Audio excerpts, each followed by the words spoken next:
ஒருத்தர் இப்படி ஒரு அசாத்தியமா பயணம் பண்றது வர்றது, ஒரு களத்துல இறங்கி வேலை செய்வோம்னு நினைக்கிறதுக்கெல்லாம் முக்கியமான காரணம் அந்த காலம்தான். அந்த காலமும் நேரமும் ஒத்துழைச்சா எவனே வந்தாலும் குறுக்க எதுவும் நிக்க முடியாது. அது ரொம்ப ரொம்ப முக்கியமான தருணம்னு கருதுறேன். ஒவ்வொரு மாணவர்கள்ட்டையும் அவங்க படுற கஷ்டம், அவங்க தியானத்துக்கோ, அவங்க வாழ்க்கைக்கோ, அவங்க குழந்தைக்கோ, அவங்க ஒரு இயல்பு தன்மையிலிருந்து மாற முடியாம எது இயல்புன்னே தெரியாம நிறைய பேர் இருக்கிறதுக்கு ரொம்ப ரொம்ப முக்கியமான காரணம் அந்த கால சுழற்சி அவங்க எழுத்து நிக்க முடியாது. காலத்தை எழுத்து நிக்கிறது ரொம்ப கடினம். ஏன் பண்டைய காலத்துல தியானம் பண்ணாங்க அப்படின்னா, காலத்தையும் நேரத்தையும் எதுக்கணும். காலத்தையும் நேரத்தை எதுக்கணும்னா சண்டை போறது கிடையாது. காலமும் நேரமும் நம்மளை தின்றும், நம்மளை உள்வாங்கி. அப்ப ஒரு ராசி, ஒரு நட்சத்திரம், ஒரு செயல் எல்லாமே என்ன பண்ணும், அந்த திசை ஏற்ற மாதிரி தான் நம்மளுடைய வாழ்க்கை டிசைன் இருக்கும். அந்த டிசைனை மாற்ற முடியாது. பண்டைய காலத்துல இருக்கிறவங்க மலைகள்லையும் குகைகள்லையும் தியானம் பண்றது என்னன்னா, காலத்துக்கிட்டையும் நேரத்துக்கிட்ட இருந்து விடுபடுறதுக்காக தான் தியானம் தொடங்கினாங்க. அப்ப பெரிய முனிவர்கள், தேவர்கள், சித்தர்கள் இந்த மாதிரி சொல்லப்பட்ட பண்டைய கால வரலாறுகள் எல்லாருமே ரொம்ப ரொம்ப முக்கியமானது என்னன்னா, இந்த புவியியல் இந்த மாற்றத்தை இந்த பூமியில உருவாக்கணும்னா காலத்துக்கிட்டே நேரத்துக்கிட்டே சிக்கிக்க கூடாது. காலத்துக்கிட்டே நேரத்துக்கிட்டே நீங்க சிக்கிக்கிட்டீங்கன்னா உங்களால உங்களை ஒரு ஒரு ஒரு நீங்க நினைச்சதை செய்யறதுக்கோ இல்ல வேற அடுத்த கட்டத்துக்கு போறதுக்கான வாய்ப்புகள் ரொம்ப குறைவா. அப்ப மனிதர்களுக்குள்ள என்னன்னா, எல்லாமே ஒரு வாழ்க்கையில நடந்தாலும் அந்த காலத்தையும் நேரத்தையும் அவங்களால இழுத்துட்டு சண்டை போட முடியாது. அதனாலதான் நிறைய ப்ராப்ளங்கள் இருக்கு. வெட்டவெளியில திருவண்ணாமலையில ஒரு ஒரு இன்சிடென்ட் நடந்துச்சு. ஒரு ஒரு 3-4 நாளைக்கு முன்னாடி அங்க நிறைய பேர் பணி செய்யறாங்க. அப்ப ஒருத்தரை பத்தி ரிப்பீட்டடா ஒரு சின்ன சின்ன குறைகள் சொல்ற மாதிரி வந்துட்டே இருந்தது. அப்ப அவரை பத்தி மாத்தி மாத்தி ஒரு ஒரு சின்ன சின்ன தகவலா வரும். அந்த பையன் ரொம்ப வேலையா ஒரு சூழலா எல்லாத்தையும் தாண்டி நான் ஆத்மார்த்தமா அந்த பையனை பார்க்கிறேன். அப்ப எனக்கு என்ன சூழல் தோணுச்சு அப்படின்னா, அதை சொல்லும் போது அவர் அதை ஏத்துக்கிற மனநிலையில நம்மளே கூப்பிட்டு சொல்லி கொஞ்சம் பொறுமையா நிதானமா அந்த டிராவல் இருக்கட்டும் அப்படின்னு நம்ம சொன்னோம். அதை ஓகே அப்படின்னு சொல்லிட்டு அதுக்கப்புறம் அவர் கொஞ்சம் அசால்ட்டா இருந்துட்டாரு. அப்புறம் நான் பார்த்தேன், ஏன் இப்படி ஒரு சூழல் இருக்கு அப்படின்னு நான் பார்த்தேன். அப்ப அவருடைய காலக்கணக்குல அவருடைய கிரகம் படி கொஞ்சம்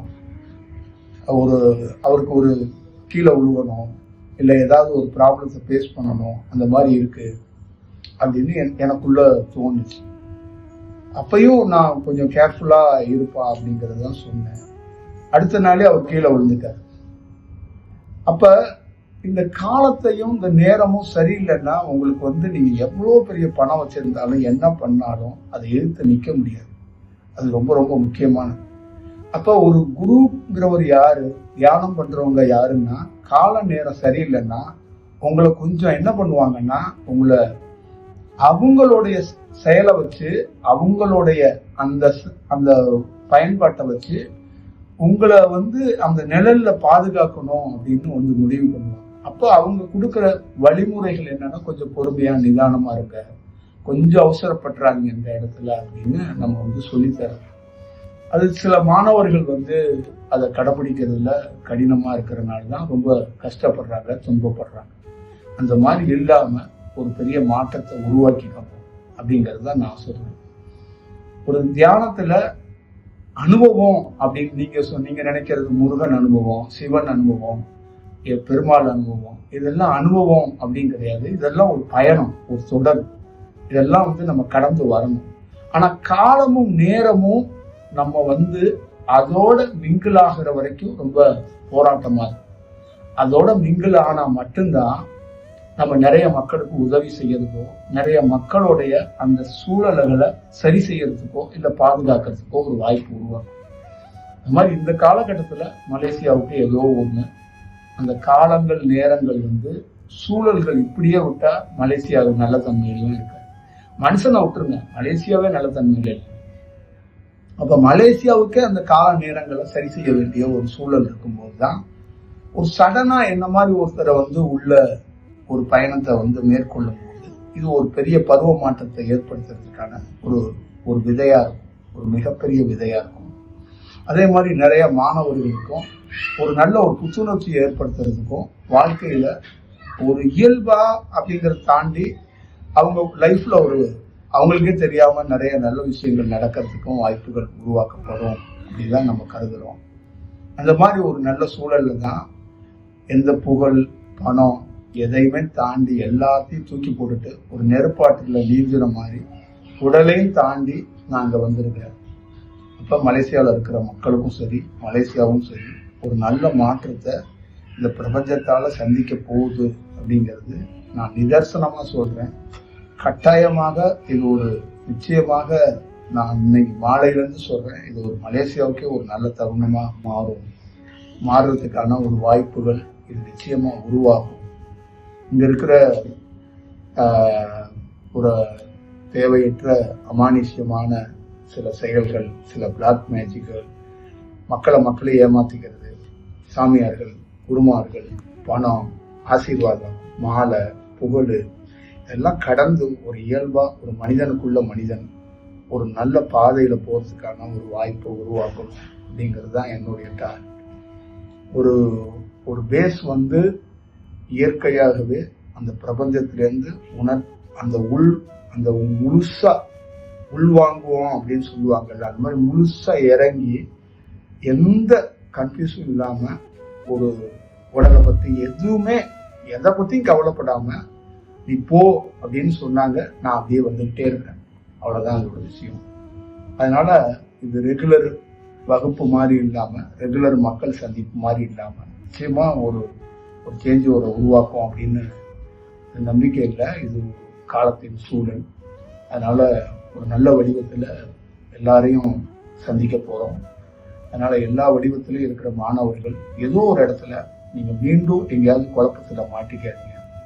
ஒரு சராசரி மனிதன் காலத்தை வெல்ல முடியாதுங்க, நேரத்தை வெல்ல முடியாது.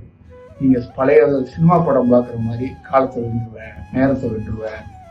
ஒரு குரு மாணிக்க வாசகர்னா மாணிக்க வாசகர் மாதிரி இன்னொருத்தன் வர முடியாதுங்கிறதுக்காக மாணிக்க வாசகரே வேற ஒரு வடிவத்துல அவங்க மாறி வருவாங்க.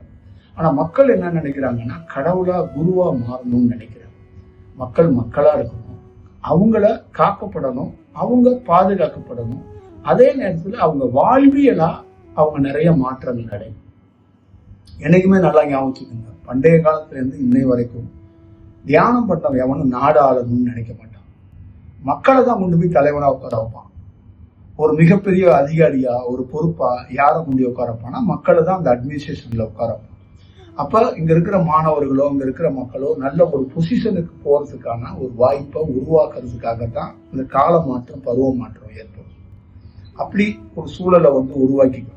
நாம ஆசைப்பட்டு வெவ்வேறு மாதிரி ஒரு தாட் ப்ராசஸ் இதுக்கு ப்ரீவியஸா நிறைய பேர் கிளாஸ் எடுத்து நீங்க அப்படி ஆயிடலாம், சிவனை பார்த்துடலாம், பெருமாளை பார்த்துடலாம், நீங்க ஜோதியில கலந்துடலாம். இப்படி ஒரு ஒரு ஒரு ஞானி தியானம் பண்றவராலேயே அது ரொம்ப கடினமான சவாலா இருக்கு. இந்த மாதிரி ஒரு சூழல் இருக்கிறத கொஞ்சம் கன்ஃபியூஸ் இல்லாம நிதானமா உங்க வாழ்வியலை விட்டு வெளியில போயிடாம இருந்தீங்கன்னா இதுவே சக்சஸ் தான். நிச்சயமா நம்ம உங்க மேல பிரியம் அப்படி கிடையாது. இது இந்த பிரபஞ்சத்துல ஒரு ஈர்ப்புன்னு சொல்லுவாங்க. இந்த இடத்துல ஒரு வேலை செய்யணும், இவங்களை பார்க்கணும், இவங்களோட பயணிக்கணும்பாங்க. அது அந்த செயலை நான் பண்றதுக்காகத்தான் நான் பார்க்கிறேன்.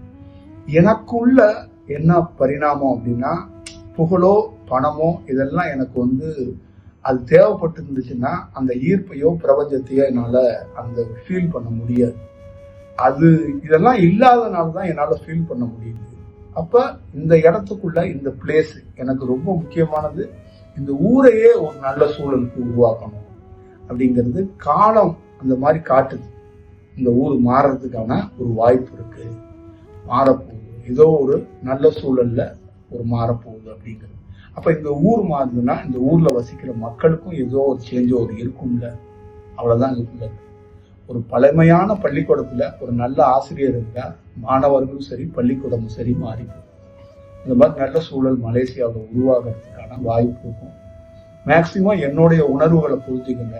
இந்த பணம் இந்த மாதிரி புகழை உடைச்சிட்டு ஒரு மனிதன் பியூரா வாழ்றதுக்கு இந்த வாழ வந்திருக்கும். நிச்சயமா யாரும் மிஸ் ஆயிடாம தன்னுடைய குடும்பத்தையோ தன்னுடைய வாழ்வியலோ வாழணும். அதுக்கு நம்ம ஒரு நல்ல சூழலை உருவாக்குவோம். நான் உங்களோட பயணிக்கிறேன், நீங்க என்னோட பயணிங்க. யாரு முன்னாடி போறா யாரு பின்னாடி வராருங்க, நான் உங்களை கவனிக்கிறேன். இந்த பிரபஞ்சத்துல ஒரு மாற்றம் உருவாயிருக்கு. இந்த மாதிரி மலேசியாவில் ஒரு நல்ல சூழல் உருவாக்கணும். இல்லைன்னா நான் இங்க வர்றது அவ்வளவு சாமானியம் கிடையாது. ஒரு சிறு தடை இல்லை, ஒரு சிறு ப்ராப்ளம் இல்லை, எல்லாமே இயற்கையா கதவு திறந்து ரொம்ப இயல்பா ரொம்ப இயற்கையா ரொம்ப பார்த்து மனிதர்கள் கைப்பிடிச்சு என்னை கூட்டிட்டு வராம ஒரு அலைவரிசை என்னை கூட்டிட்டு வந்திருக்கு. அந்த உணர்வுகள் நிச்சயமா பெருசா ஒர்க் ஆகும் அப்படின்னு நானும் நினைக்கிறேன். அதனால எல்லா ஸ்டூடெண்ட்டும் எல்லா மாணவர்களையும் எல்லா மக்களையும் எல்லா இடத்துக்கும் ரொம்ப நிதானமா என்னுடைய ஹெல்த்துக்கு ஏற்ற மாதிரி பயணிப்பேன் அப்படின்னு நினைக்கிறேன். கண்டிப்பா பார்க்குறேன். நீங்க எதுவும் குழப்பம் இல்லாம பார்த்துக்கங்க. தயவுசெய்து எந்த சூழல்லையும் நீங்க இந்த பிறப்பை மிஸ் பண்ணிடாம உங்களுடைய வாழ்வியல் கம்ப்ளீட் பண்ணணும் அப்படிங்கிறது தான் நான் எதிர்பார்க்குற ஒரு முக்கியமான சூழல். அந்த வாழ்வியலை கம்ப்ளீட் பண்ணணும். அதே நேரத்தில் நம்மளுக்குள்ள ஒரு நல்ல புரிதல் வேணும். அதை பார்த்துக்கங்க. சந்திப்போம்.